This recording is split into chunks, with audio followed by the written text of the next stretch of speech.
விளக்கு ஏற்ற ஏற்ற விதி மாறும். எவர் சதி செய்தாலும் மதி அணிந்தவன் உன் கதியை காப்பாற்றுவான். சுவாமி சாதாரணமான தெய்வம் கிடையாது. சிவன்ட்ட யாரும் பக்கத்துல வரவே முடியாது. அதனாலதான் அவன் சோதிக்கிறான்னு ஒதுங்கி போயிடுவான்.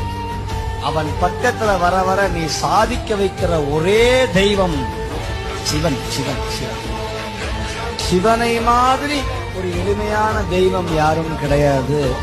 சிவ சிவா அண்ணாமலைக்கு திருவடி